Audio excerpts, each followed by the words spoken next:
বেশ অনেক দিন হলোই পটল বাবা জীবন মার্কেটে চলে এসেছে। ভেবেই পাচ্ছিলাম না যে একে দিয়ে কী বানানো যায়।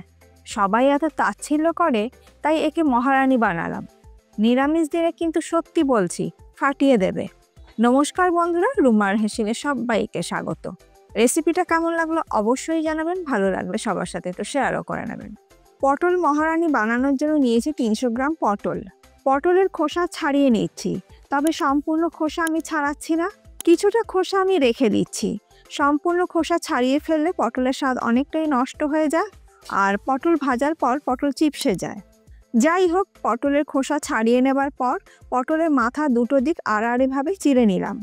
আর এই একইভাবে সমস্ত পটলের খোসা ছাড়িয়ে নিয়ে পটলের মাথা দুটো আড়াআড়ি করে চিড়ে নিয়ে আরও একবার ভালো করে পটলগুলোকে আমি ধুয়ে নিলাম।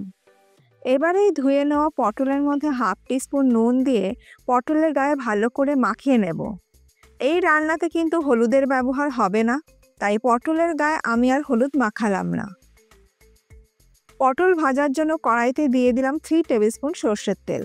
তেল গরম হয়ে গেলে দিয়ে দেব নুন মাখিয়ে রাখা সমস্ত পটল। গ্যাসের ফ্লেমটাকে মিডিয়ামে করে পটলগুলোকে ভেজে নেব। পটল ভাজতে ভাজতে একটা মশলা আমি তৈরি করে নেব।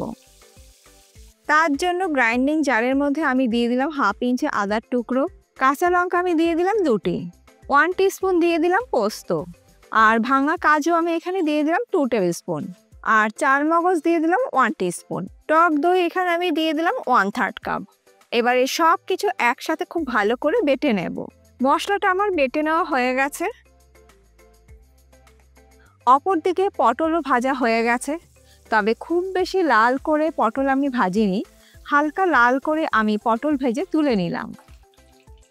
এরপরে পটল ভাজা ওই তেলের মধ্যেই দিয়ে দিলাম 1/4 টিস্পুন হিং। যেহেতু নিরামিষ রান্না, হিং দিলে স্বাদটা ভালো হবে। হিং তেলের সাথে ভালো করে মিশিয়ে নেবার পর এর মধ্যে দিয়ে দেবো বেটে নেওয়া মশলা। নুন দিয়ে দিলাম স্বাদ মতন, আর 1/4 টিস্পুন দিয়ে দিলাম কাশ্মীরি লাল লঙ্কা গুঁড়ো। গ্রাইন্ডিং জারের মধ্যে সামান্য পরিমাণে জল দিয়ে বাকি মশলাটা আমি দিয়ে দিলাম। লো ফ্লেমে মিনিট 2 মশলা কষিয়ে নেবার পর মশলা থেকে যখন তেল ছাড়তে শুরু করবে, তখন আমি এর মধ্যে দিয়ে দেবো আগের থেকে ভেজে তুলে রাখা পটল। এবার মশলার সাথে পটলটাকে কষিয়ে নেব। মিনিট 2 কষিয়ে নেবার পর দিয়ে দিচ্ছি জল। এখানে আমি 1 কাপের মতন জল দিয়ে দিলাম। জল দিয়ে ভালো করে মিশিয়ে নিয়ে ঢাকা দিয়ে লো ফ্লেমে পটলটাকে সেদ্ধ করে নেব। একটা ভাজা মশলা আমি তৈরি করে নেব। ফ্রাই প্যানের মধ্যে দিয়ে দেবো 1 টিস্পুন গোটা জিরে, আর দেবো 1 টিস্পুন গোটা মৌরি। গোটা ধনে এখানে আমি দিয়ে দিচ্ছি 1.5 টিস্পুন। দিয়ে দিলাম 1 টুকরো দারচিনি, লবঙ্গ দিয়ে দিলাম 3টি, আর ছোট এলাচ দিয়ে দিলাম 2টি, আর দিচ্ছি খুব সামান্য একটু জয়িত্রী। লো ফ্লেমে গোটা মশলাগুলো একটু ড্রাই রোস্ট করে নেব। খুব বেশি সময় ধরে কিন্তু মশলা ভাজলে মশলার সুন্দর গন্ধটা নষ্ট হয়ে যায়। মিনিট 2 লো ফ্লেমে ড্রাই রোস্ট করে নেওয়ার পর গ্যাসের ফ্লেমটা আমি বন্ধ করে দিলাম। এবার গ্রাইন্ডিং জারের মধ্যে আমি ঢেলে নিচ্ছি, ঠান্ডা করে গুঁড়ো করে নেব। অপরদিকে পটলও কিন্তু সুন্দর সেদ্ধ হয়ে গেছে। এখানে গ্রেভির পরিমাণটা আমি একটু বেশিই রেখেছি, কারণ এর মধ্যে আমরা কাজু বাদাম ব্যবহার করেছি, আর যে গ্রেভিতে কাজু বাদাম ব্যবহার করা হয় সেই গ্রেভি যখন ঠান্ডা হয়ে যায় গ্রেভিটা আরও বেশি থিক হয়ে যায়। তবে আপনারা যদি এর থেকে কম গ্রেভি রাখতে চান তাহলে জলের পরিমাণটা একটু কমিয়ে দেবেন। এবার আমি এর মধ্যে দিয়ে দিচ্ছি ভাজা মশলা 2 টিস্পুন, আর দেবো হাফ টিস্পুন চিলি ফ্লেক্স। এখানে আমি চিনি দিয়ে দিলাম 1 টিস্পুন। নিরামিষ রান্নাতে কিন্তু একটু চিনি না দিলে স্বাদটা ভালো হবে না।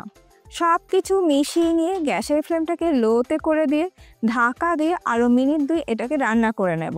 মিনিট 2 রান্না করে নেবার পর আমাদের পটল মহারানী অলমোস্ট ডান। আর দেখুন, গ্রেভি কিন্তু আগের থেকে অনেকটাই ঠিক হয়ে গেছে, আর এটা ঠান্ডা হলে আরও বেশি ঠিক হয়ে যাবে। একদম শেষে দিয়ে দিচ্ছি হাফ টিস্পুন ঘি, আর বাকি যেটুকু ভাজা মশলা ছিল সেইটুকু আমি দিয়ে দিলাম। সব কিছু ভালো করে মিশিয়ে দিলাম। গ্যাসের ফ্লেমটাকে আমি বন্ধ করে দিয়েছি। এবার ঢাকা দিয়ে 2 মিনিট স্ট্যান্ডিং টাইমে রেখে তারপরে এটাকে আমি সার্ভ করব। রুটি, পরোটা, সাদা ভাত বা পোলাও সব কিছুর সাথেই কিন্তু ভালো লাগবে। আজকে আমার এই সম্পূর্ণ নিরামিষ পটল মহারানী রেসিপি আপনাদের কেমন লাগলো? ভালো লাগলে বাড়িতে একদিন ট্রাই করুন, আর আপনাদের ফিডব্যাকটা কিন্তু অতি অবশ্যই দিতে ভুলবেন না। আজ তাহলে এই পর্যন্ত, আবার দেখা হবে নতুন কোনো ভিডিওর সাথে। ভালো থাকবেন, সুস্থ থাকবেন, ধন্যবাদ।